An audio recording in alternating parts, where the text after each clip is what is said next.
اس بات میں کس کو شبہ ہے کہ اگر آج اکھنڈ بھارت بنانے کے راستے میں کوئی رکاوٹ کھڑی ہے تو وہ پاک فوج ہے؟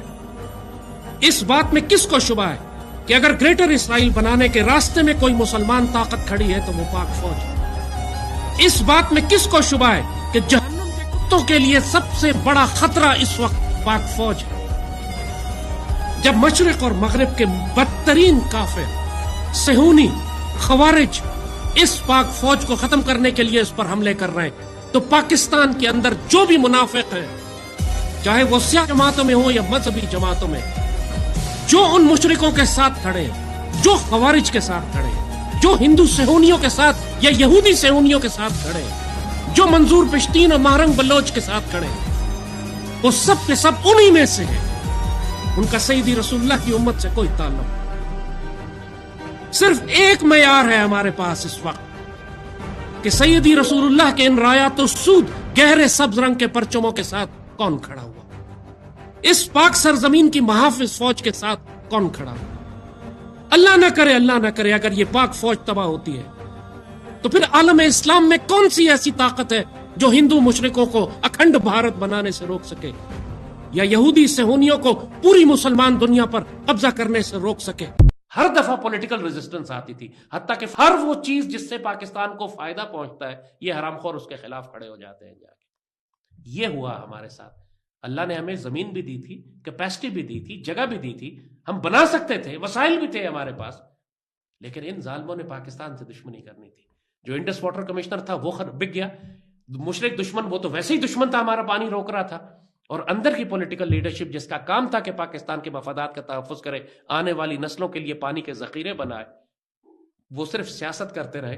نہ جانے کس کو ہندوستان نے کتنے پیسے لگائے ہوں گے، ان بدبختوں نے پاکستان ہی فروخت کر دیا اپنے پرائیویٹ پرسنل ویسٹڈ انٹرسٹ کے لیے۔ احمد، پاکستان کی تاریخ میں جس ایک سیاسی جماعت نے سب سے زیادہ نقصان پاکستان کو اوور دا ڈیکیڈز پہنچایا ہے وہ پیپلز پارٹی ہے۔ پی ٹی آئی نے تو 2-3 سال حکومت کی نا، بے شک انہوں نے بہت تباہی مچائی اس کے اندر، کشمیر فروخت کر دیا اور نہ جانے کیا کیا نقصان پاکستان کو دیا، لیکن یہ تو 4 سال کے لیے آئے تھے۔ جو اوور دا ڈیکیڈز 1960s سے لے کر آج تک پاکستان کو استغفر اللہ تباہ برباد کرنے کی کون سی ایسی کسر ہے جو پیپلز پارٹی نے نہیں چھوڑی؟ پاکستان توڑا 1971 میں، بہت بڑا کردار ہے پیپلز پارٹی کا۔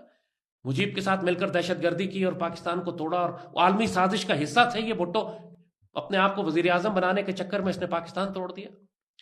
اس کے بعد بھٹو ہی کے خاندان نے، اس کے بیٹوں نے الذوالفقار بنائی، پیپلز پارٹی کی بنائی ہوئی دہشت گرد تنظیم تھی جو پاکستان کے خلاف عالمی دہشت گردی کرتی تھی۔ انہوں نے ایم آر ڈی موومنٹ شروع کی جو پورے سندھ کو انہوں نے اس زمانے میں 80s میں میدان جنگ میں تبدیل کر دیا تھا۔ اسی پیپلز پارٹی نے پھر جب 90s میں ان کو حکومت ملی ہے تو پاکستان کی تاریخ کے سب سے ناپاک معاہدے کیے آئی پی پیز کے، انڈیپینڈنٹ پاور، جن کے اوپر اب پورے پاکستان میں سکینڈل بنا ہوا ہے کہ کس طرح ان کو کیپیسٹی پیمنٹ دی جاتی ہے، کس طریقے سے امپورٹڈ فیول پہ یہ چلائے جاتے ہیں۔ اتنی مہنگی بجلی، دنیا میں اتنی مہنگی بجلی نہیں ہے جو 50-60 روپے یونٹ بجلی جو ہے جن سے بنائی جاتی ہے، اور یہ کام کریں یا نہ کریں، فیکٹری بند ہو ان کی، لیکن ایگریمنٹ یہ ہے کہ چونکہ اس کی کیپیسٹی تھی کہ یہ 200 میگا واٹ بنا سکتی ہے، لہٰذا اس کو ہمیشہ پرپیچول پیمنٹ کی جائے گی 200 میگا واٹ بنانے کی ارادے پہ، کہ یہ بنا سکتے تھے اس لیے ان کو پیسے دیے جائیں گے۔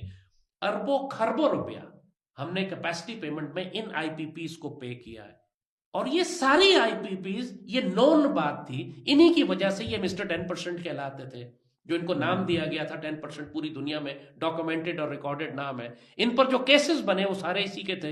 انہوں نے جو پاکستان میں آئی پی پیز کا اتنا بڑا سکینڈل جو اس وقت اب پورے ملک کے سامنے آیا ہوا ہے، اس کی وجہ سے پیپلز پارٹی پاکستان میں کبھی بھی ڈیم نہیں بننے دیتی تھی۔ This was major strategic reason for them, کیونکہ اگر ڈیم کی بجلی بننا شروع ہو جائے، ایک ڈیم کالا باغ ڈیم بن جائے تو وہ 3 روپے 4 روپے یونٹ بجلی بنائے گا، اور اس میں ان کو کمیشن بھی کوئی نہیں ملے گا۔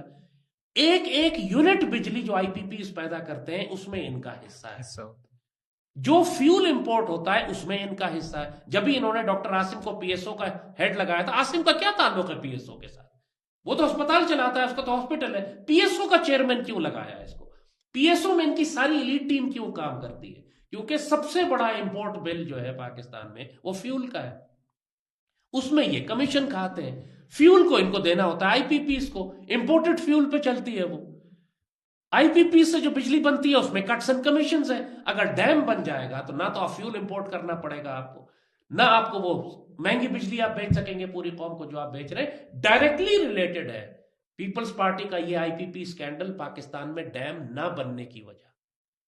اور براج پیپلز پارٹی چونکہ یہ نہیں کہ صوبے کی حکومت ہے, اس زمانے میں یہ فیڈرل گورنمنٹ, پرائم منسٹر, آج بھی پریزیڈنٹ وہی ہے, آج بھی وہی ہے, 2012-13 میں بھی وہی پریزیڈنٹ تھا. پورا سندھ ان کے پاس ہے. انہوں نے کبھی سندھ کے تھر کے کوئلے سے بجلی اور گیس بنانے کی اجازت نہیں دی کہ لوکل فیول سے اگر بننا شروع ہو جائے گی بجلی اور گیس تو ان کے آئی پی پیز کو کون اٹھا کے وہ ریٹس پہ کون بیچے گا ان کو. تو جو بدترین خیانت پاکستان کے ساتھ ہوئی ہے بھٹو نے. ایک اور بات ہم بہت اہم کہنا چاہیں گے. ہم نے آپ سے ہمیشہ کہا تھا کہ اس سپہ سالار پر اعتبار کریں.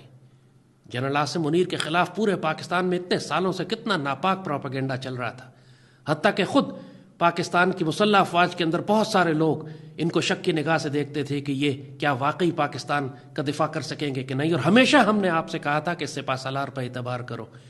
یہ مسلمان ہے, یہ مجاہد ہے, یہ سید ہے, یہ حافظ قرآن ہے, یہ کبھی تمہیں دھوکہ نہیں دے گا, اور جب وقت آئے گا تم دیکھ لو گے. اور آج اللہ کے فضل سے اللہ نے یہاں بھی ہماری بات سچی کر دی کہ آپ نے اس سپہ سالار کو دیکھ لیا کہ جب اتنی بڑی آزمائش اس ملک اور قوم پر آئی تو یہ مرد آہن بن کر, مین آف کرائسس بن کے, سیسا پلائی ہوئی دیوار کی طرح کھڑا ہے اس امت اور پاکستان کی حفاظت کرنے کے لیے. ہماری باتوں پر اعتبار کر لیا کریں. ہم نے آپ کو غزوہ ہند کے بارے میں بھی کئی سال سے بتایا تھا کہ بڑی جنگ آنے والی ہے, آپ مذاق اڑاتے رہے. ہم آپ کو کئی سال سے بتا رہے تھے کہ دشمن جو ہے ڈرونز خرید رہا ہے اور وہ پاکستان پر سوام ڈرونز بھیجے گا. لوگوں نے ہماری بات کو سنجیدہ نہیں لیا. ہم سالوں سے بتا رہے تھے کہ یہ کئی $100 ارب کا اسلحہ خرید رہا ہے پاکستان کے خلاف روایتی جنگ کرنے کے لیے. لوگ مذاق اڑاتے رہے کہ آپ تو ایکسٹریمسٹ ہیں, وار مانگر ہیں, جنگ کروا دیں گے.